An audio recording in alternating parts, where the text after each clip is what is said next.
तो हेलो बच्चों, पिछले वीडियो में हम लोगों ने देखा था मास परसेंटेज, पीपीएम और PPP.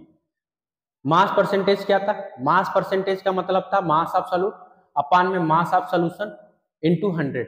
Mass of solute upon में मास ऑफ सॉल्यूशन इनटू 100 ये देता था हमें क्या? Mass percentage. मतलब 100 ग्राम सॉल्यूशन में कितना सॉल्यूट प्रेजेंट है वो हमें देता था mass percentage.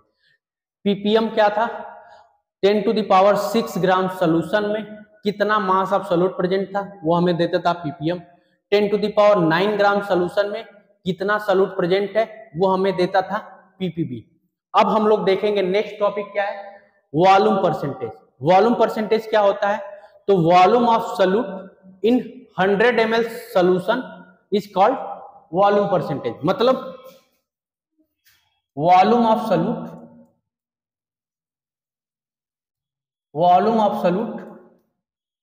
present in 100 ml solution, 100 ml solution, 100 ml solution में कितना वॉल्यूम सॉल्यूट का प्रेजेंट है वो हमें क्या कहलाता था? Volume percentage. वॉल्यूम परसेंटेज का फार्मूला क्या हो जाएगा? तो वॉल्यूम परसेंटेज का फार्मूला जो आता है, वॉल्यूम परसेंटेज का फार्मूला होता है वॉल्यूम ऑफ सॉल्यूट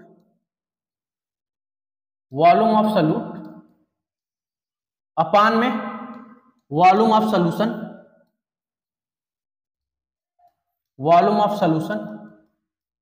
इनटू 100। तो ये हमें क्या देता है? Volume percentage. जैसे अगर कहीं पे हमें लिखा हुआ है 10% V/V, इसको डिनोट कैसे करते हैं? It is denoted by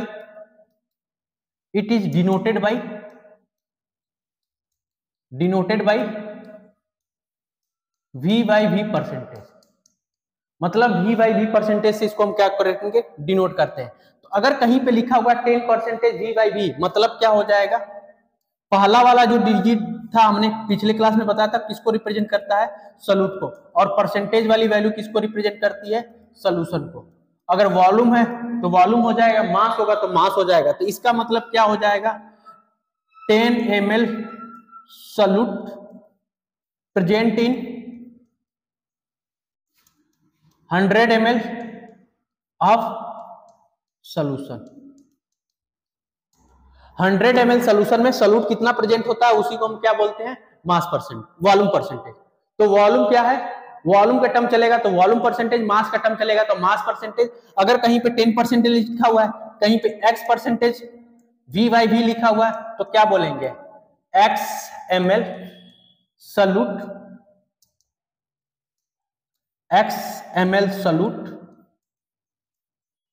present in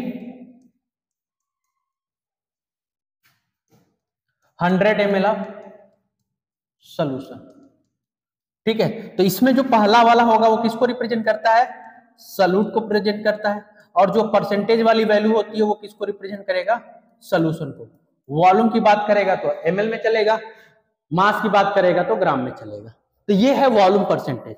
ठीक, नेक्स्ट जो है हमारा क्या है? वो है mass by volume percentage.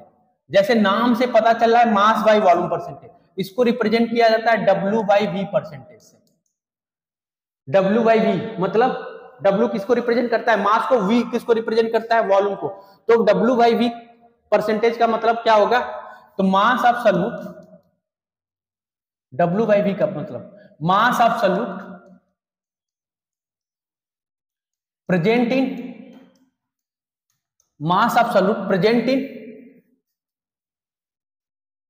100 ml of solution. मतलब 100 ml सॉल्यूशन में कितना मास, 100 ml सॉल्यूशन में कितना मास सॉल्यूट का प्रेजेंट है? सॉल्यूट का कितना मास प्रेजेंट है वो हमें क्या कहलाता है? Mass by volume percentage. जैसे W/V परसेंटेज की बात करेगा तो हम लिखेंगे क्या? मास of solute in gram divided by volume of solution in ml into 100, तो ये हमें दे देगा मास बाई वॉल्यूम परसेंटेज। ठीक है, यहां पे हमने कुछ चीजें छोड़ दिया था। तो अगर 10 ml क्या हो गया, सोल्यूट प्रेजेंट हो गया, 100 ml सोल्यूशन प्रेजेंट हो गया, तो volume of solute, volume of solvent कितना हो जाएगा, तो वॉल्यूम ऑफ सॉल्वेंट जो होगा, वॉल्यूम ऑफ सॉल्वेंट जो होगा वो कितना होगा, 100 माइनस 10, तो 19 ml क्या हो जाएगा, 19 ml क्या हो जाएगा, सॉल्वेंट प्रेजेंट होगा। तो इसी तरह से यहां पे है, तो अगर लिखा हुआ है 10% W/V, तो इसका क्या मतलब हो गया, तो जो 10 है मतलब 10 ग्राम हमारा क्या हो जाएगा, सॉल्यूट, और परसेंटेज मतलब क्या हो जाएगा, 100 ml सॉल्यूशन, क्या हो जाएगा, 100 ml सॉल्यूशन। ठीक, ये चीज समझ में आ गया। अब नेक्स्ट जो चीज देखने हैं, यहां पे एक चीज और बाकी रह गया, वो क्या है, अगर कहीं पे हमें लिखा हुआ है, कहीं पे अगर हमें लिखा हुआ है, क्या लिखा हुआ है, कहीं पे लिखा हुआ है X परसेंटेज, X परसेंटेज ना लेते हैं, कहीं पे लिखा हुआ है 10% मास बाई 10% W/V लिखा हुआ है, और हमसे पूछ क्या रहा है, मास बाई मास परसेंटेज। 10% लिखा हुआ है और हमसे पूछ क्या रहा है, मास बाई मास परसेंटेज। ठीक है, क्वेश्चन में क्या है, 10% W/V दिया हुआ है और पूछ रहा है क्या, मास बाई मास परसेंटेज, और हमें डेंसिटी ऑफ सॉल्यूशन दिया हुआ है, डेंसिटी ऑफ सॉल्यूशन हमें क्या हुआ है, दिया हुआ है, डेंसिटी ऑफ सॉल्यूशन हमको दिया हुआ है, अब हमसे पूछ रहा है, तो अब देखो क्या दिया हुआ है, डेंसिटी ऑफ सॉल्यूशन D ग्राम पर ml दिया हुआ है, तो हम क्या निकालेंगे, 10% W/V से हम क्या निकालेंगे, तो 10% से निकालेंगे 10 ग्राम हमारा क्या है, 10 ग्राम हमारा क्या है, सॉल्यूट है, कितने में, 100 ml क्या है हमारा सॉल्यूशन है। ये चीज समझ में आया। अब हमें मास बाई W/W परसेंटेज यानी मास परसेंटेज चाहिए, तो मास परसेंटेज के लिए हमें क्या है, मास ऑफ सॉल्यूट अपान में मास ऑफ सॉल्यूशन इनटू क्या करना है, 100। W/W परसेंटेज कहीं पे लिखा हुआ है, तो मास ऑफ सॉल्यूट अपान में मास ऑफ सॉल्यूशन इनटू 100। अब देखो यहां से क्या निकल के आ गया, तो मास ऑफ सॉल्यूट तो हमें पता चल गया, W/W परसेंटेज में मास हमें पता चल गया कितना है, 10 ग्राम। अब हमें मास ऑफ सॉल्यूशन पता चल जाए, लेकिन हमें यहां पे क्या है, वॉल्यूम ऑफ सॉल्यूशन दिया हुआ है। तो एक रिलेशन हमें जो देता है वो क्या है, डेंसिटी। डेंसिटी जो हमें होता है वो हमें क्या देता है, डेंसिटी जो होता है वो हमें मास और वॉल्यूम में रिलेशन देता है। डेंसिटी को डेंसिटी की तरह ट्रीट ना करना, डेंसिटी को डेंसिटी की तरह ट्रीट नहीं करना, डेंसिटी को एज ए कनेक्टर ट्रीट करना है, किसका, मास और वॉल्यूम का। मास और वॉल्यूम का कनेक्टर होता है डेंसिटी। ठीक है, तो अगर हमें मास चाहिए तो वॉल्यूम को डेंसिटी से मल्टीप्लाई करेंगे तो हमें मास मिल जाएगा, अगर वॉल्यूम चाहिए तो मास में डेंसिटी का डिवीजन कर देंगे तो हमें वॉल्यूम मिल जाएगा। तो डेंसिटी एक्चुअल में है क्या, वो मास और वॉल्यूम का कनेक्टर है। ठीक है, डेंसिटी को हमेशा मास और वॉल्यूम का कनेक्टर समझो, कि अगर जब भी तुमको मास से वॉल्यूम में जाना है और डेंसिटी गिवन है तो तुरंत तुम क्या लगाओगे, मास अपान में वॉल्यूम। वॉल्यूम तुमको गिवन है, मास चाहिए, तुरंत क्या लगाओ, density equal to mass upon volume. तो यहां पे देखो, तो वॉल्यूम ऑफ सॉल्यूशन हमें मास ऑफ सॉल्यूशन कितना हो जाएगा, डेंसिटी की खास बात, जिसकी डेंसिटी दिया होगा, अगर सॉल्यूशन का दिया होगा तो हमें मास भी मिलेगा, किसका, मास भी हमें किसका मिलेगा, सॉल्यूशन का मिलेगा, और वॉल्यूम भी हमें किसका रखना पड़ेगा, सॉल्यूशन का रखना पड़ेगा। अगर हम मास किसी और का रखते हैं, वॉल्यूम किसी और का रखते हैं, तो डेंसिटी हमें गलत मिलेगी, वो डेंसिटी नहीं होगा। ठीक है, तो डेंसिटी अगर जिसकी हमें दिया हुआ है उसी का हमें मास रखना होगा, उसी का हमें वॉल्यूम रखना पड़ेगा। अदरवाइज गलत हो जाएगा। तो हमें क्या करना है, मास ऑफ सॉल्यूशन। तो मास ऑफ सॉल्यूशन कितना आ जाएगा, तो मास ऑफ सॉल्यूशन जो होगा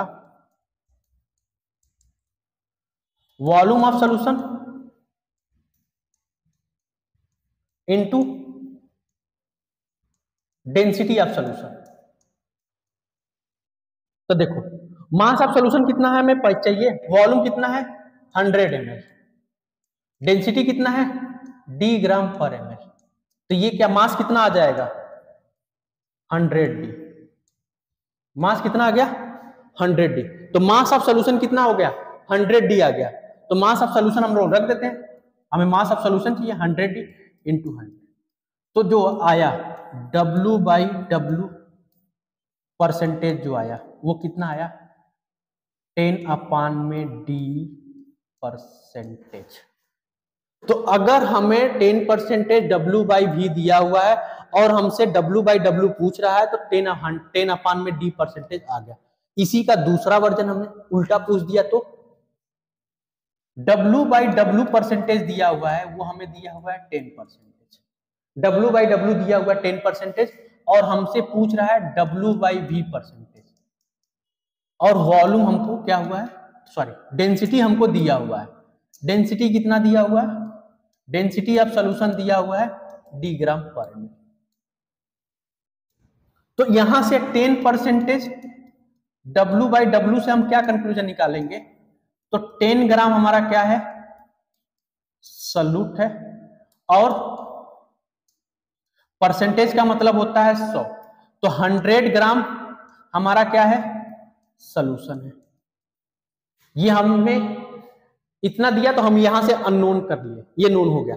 अब यहां से W/V चाहिए तो हमें क्या रखना पड़ेगा मास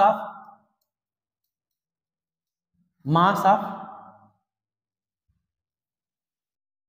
सॉल्यूट अपान में volume of solution into 100। W/W percentage से हम क्या कंक्लूजन निकालेंगे, तो देखो मास ऑफ सॉल्यूट हमें पता है कितना दिया हुआ है, तो मास ऑफ सॉल्यूट हमको 10 ग्राम दिया हुआ है। वॉल्यूम ऑफ सॉल्यूशन, तो वॉल्यूम मास दिया है डेंसिटी दिया है तो वॉल्यूम हमें मिल जाएगा। तो वॉल्यूम इक्वल टू क्या आ जाएगा, वॉल्यूम ऑफ सॉल्यूशन सेम काम, जिसका डेंसिटी होगा उसी का मास होना चाहिए और उसी का क्या रखना, उसी का क्या आएगा वॉल्यूम आएगा। तो वॉल्यूम इक्वल टू क्या आ जाएगा मास अपान में मास ऑफ सॉल्यूशन अपान में डेंसिटी ऑफ सॉल्यूशन। तो क्या आ जाएगा मास कितना है, मास ऑफ सॉल्यूशन कितना 100 ग्राम, तो 100 डिवाइडेड बाई डी, तो 100 डी आ गया। 100 डी क्या आ गया ml आ गया, क्योंकि डेंसिटी किसमें है ग्राम पर ml में, ये ग्राम में है तो ग्राम से ग्राम कैंसिल, ml ऊपर चला जाएगा तो ये आ जाएगा 100 अपान में डी ml। तो वॉल्यूम ऑफ सॉल्यूशन हमें पता चल गया, वॉल्यूम ऑफ सॉल्यूशन कितना आ गया 100 डी इंटू 100। तो देखो क्या हो जाएगा 10d%। तो W/V परसेंटेज कितना आ गया 10d%। तो अगर हमें W/W दिया हुआ है 10%, तो W/V कितना आ जाएगा 10d%।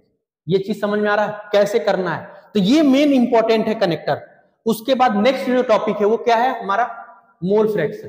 तो एक्चुअल में मोल क्या होता है, तो मोल जो होता है वो मास ऑफ सब्सटेंस अपान में मोलर मास। मोल तो पता है ना, मोल क्या होता है, मोल को हम लोग, मोल बेसिकली क्या होता है, मोल एक यूनिट होती है, जैसे दर्जन एक यूनिट होती है, लीटर एक यूनिट होती है, उसी तरह से मोल एक यूनिट होती है। तो मोल को जो डिफाइन किया गया है, तो मोल को जो एक्चुअली डिनोट किया गया था 1 mole equal to 6.022 into 10 to the power 23। कोई भी चीज हो गया, अगर एक मोल एटम है तो 6.022 इंटू 10 टू द पावर 23 इतना क्या हो जाएगा, एटम्स हो जाएंगे। इतना मॉलिक्यूल है तो ये मॉलिक्यूल हो जाएगा। तो मोल को जो ये है नंबर, तो अगर नंबर के टर्म में मोल निकालना हुआ तो 3 फार्मूले में हम लोग जनरली देख के चलते हैं। नंबर के टर्म में तो गिवन नंबर अपान में एवोगाद्रो नंबर, और अगर वॉल्यूम के टर्म में चलना होता है तो given volume at STP 22.4 litre. तो ये हमें 3 चीज से वॉल्यूम पता चलता है, लेकिन हमें इस चैप्टर में सबसे ज्यादा जो यूज होगा वो मोल का ये वाला फार्मूला होगा। रीजन, क्योंकि हम लोग यहाँ पे नंबर नहीं देख रहे हैं, हम लोग यहाँ पे मास देख रहे हैं। तो जब मास देख रहे हैं तो हम मोल का फार्मूले के लिए क्या यूज करेंगे, मास वाला यूज करेंगे। तो mole equal to mass of substance upon में मोलर मास, ये हम लोग यूज करेंगे। ठीक, बाकी ज्यादा फार्मूला यूज नहीं करेंगे। तो मोल फ्रैक्शन क्या होता है, तो मोल फ्रैक्शन होता है मोल ऑफ सॉल्यूट, सॉल्यूट का mole, mole of solute present in, mole of solute present in total mole of solution. Solution का कितना मोल है, उसमें सॉल्यूट कितना है, इसको रिप्रेजेंट किया जाता है एक्स से, काई बोला जाता है इसको। तो अगर एक्स है जिसमें मोल ऑफ ए हमारा क्या है, सॉल्यूट का, बी हमारा क्या है, सॉल्वेंट। जैसे हमारे पास एक बीकर है, ये हमने बीकर लिया है, ठीक है, मोल फ्रैक्शन को समझते हैं। ये हमने बीकर लिया, इसका सॉल्यूशन बनाया। हम लोग बाइनरी सॉल्यूशन का ही डिस्कशन करेंगे। तो इसमें एक क्या होगा, सॉल्यूट होगा, दूसरा क्या होगा, सॉल्वेंट होगा। तो सॉल्यूट हमने माना कि Na मोल है, सॉल्वेंट हमने माना क्या है, Nb मोल है। तो मोल फ्रैक्शन का सॉल्यूट कितना हो जाएगा, Na अपान में Na प्लस 1। अगर हमसे मोल फ्रैक्शन ऑफ सॉल्वेंट पूछ देगा तो हम क्या करेंगे, तो मोल ऑफ सॉल्वेंट रखेंगे, अपान में मोल ऑफ सॉल्यूशन कर देंगे। मोल ऑफ सॉल्यूशन कितना हो जाएगा, तो मोल ऑफ सॉल्यूशन आ जाएगा mole of A, mole of solute, mole of solution. जैसे मास ऑफ सॉल्यूशन निकाल रहे थे तो mole of mass of solute plus mass of solvent, उसी तरह से हम लोग मोल ऑफ सॉल्यूशन निकालेंगे। अगर हम मोल ऑफ सॉल्यूशन निकालेंगे तो हमें क्या रखना पड़ेगा, मोल of solute plus mole of solvent. तो मोल ऑफ सॉल्यूशन कितना आ रहा है, Na प्लस Nb। तो यही इसीलिए रख रहे हैं यहाँ पे, ठीक है। और यहां से क्या चीज हमें मिल रहा है, एक कंक्लूजन हमें जो मिल रहा है वो क्या मिल रहा है, अगर मोल फ्रैक्शन का रेशियो लिखते हैं, मोल फ्रैक्शन का रेशियो लेते हैं तो हमें मोल का रेशियो मिल जाता है। जैसे Na अपान में Na प्लस Nb, Nb अपान में Na प्लस Nb। तो ये देखो कैंसिल हो जा रहा है, तो Na अपान में क्या आ रहा है, Nb। तो अगर हमें कहीं पे मोल फ्रैक्शन दिया हुआ है या मोल फ्रैक्शन का रेशियो दिया हुआ है तो हम क्या करेंगे, मोल का रेशियो ले लेंगे। अगर कहीं पे मोल फ्रैक्शन का रेशियो दिया हुआ है तो हम क्या करेंगे, मोल का रेशियो ले लेंगे यहां से, ठीक है। मोल फ्रैक्शन दिया हुआ है तो मोल का रेशियो मिल जाएगा। और sum of mole fraction XA plus XB, sum of mole fraction कितना होता है, 1 के बराबर होता है। जैसे मोल फ्रैक्शन ऑफ सॉल्यूट कितना हो जाएगा, Na plus Na plus Nb, plus mole fraction of B कितना हो जाएगा, Nb अपान में Na plus Nb। Denominator same है तो एलसीएम कितना हो जाएगा, Na प्लस Nb। तो क्या हो जाएगा, Na प्लस Nb, न्यूमरेटर में भी Na प्लस Nb, डिनोमिनेटर में भी Na plus Nb, cancel out होके क्या हो जाएगा, 1। तो यहां से हम क्या लिख सकते हैं, sum of mole fraction of all substance, mole of sum of all substance present in the solution, present in the solution is 1। तो अगर कहीं पे भी किस सॉल्यूशन के अंदर जितने भी सब्सटेंस होगा उन सबका मोल फ्रैक्शन का सम निकालेंगे तो क्या आएगा, 1 आएगा। अगर हमें किसी सोल्यूशन में, इसका क्या यूज होगा, तो इसका यूज ये होगा कि अगर हमें कहीं पे मोल फ्रैक्शन ऑफ सॉल्यूट दे दिया, मोल फ्रैक्शन ऑफ सॉल्यूट दे दिया, तो हम क्या करेंगे, अगर x मोल दे दिया, x पर मोल फ्रैक्शन जो दिया हुआ है सॉल्यूट का वो x दिया हुआ है, तो हम मोल फ्रैक्शन ऑफ सॉल्वेंट क्या करेंगे, निकाल लेंगे। कैसे? 1 माइनस एक्स। सम से हमें ये दो चीजें पता चल जाती है। मोल फ्रैक्शन अगर सॉल्यूट का दिया हुआ x, तो मोल फ्रैक्शन ऑफ सॉल्वेंट का हम क्या करेंगे, 1 माइनस एक्स कर देंगे। दूसरा, अगर कहीं पे मोल फ्रैक्शन का रेशियो, कहीं पे मोल फ्रैक्शन का रेशियो 1:2 दिया हुआ है, तो हम मोल ऑफ ए 1 मान सकते हैं। 1:2 दिया हुआ है, तो मोल ऑफ ए हम क्या मान सकते हैं, मोल ऑफ ए 1 मान सकते हैं और मोल ऑफ बी 2 मान सकते हैं। इसके बेसिस पे हम सारा कैलकुलेशन कर सकते हैं। ठीक है, अब जैसे एग्जांपल से लेके समझते हैं। अगर कहीं पे हमें मोल फ्रैक्शन दिया हुआ है, मोल फ्रैक्शन, फ्रैक्शन का नाम से ही पता चल रहा है, फ्रैक्शन का मतलब क्या होता है, 1 में। फ्रैक्शन का मतलब क्या होगा, 1 में। तो ये चीज नोट पॉइंट कर लो कि मोल फ्रैक्शन की value, value of mole fraction, value of mole fraction, जो मोल फ्रैक्शन की वैल्यू होगी, value of mole fraction is always less than 1। Mole fraction की वैल्यू हमेशा 1 से क्या आएगी, लेस देन आएगी। Reason, maximum value of mole fraction, maximum value of mole fraction is 1। Mole fraction की मैक्सिमम वैल्यू कितनी हो जाती है, 1। अगर किसी सॉल्यूशन में सिर्फ और सिर्फ क्या है, सॉल्वेंट भी प्रेजेंट है, तो उसकी मोल फ्रैक्शन की वैल्यू कितनी आ जाएगी, 1।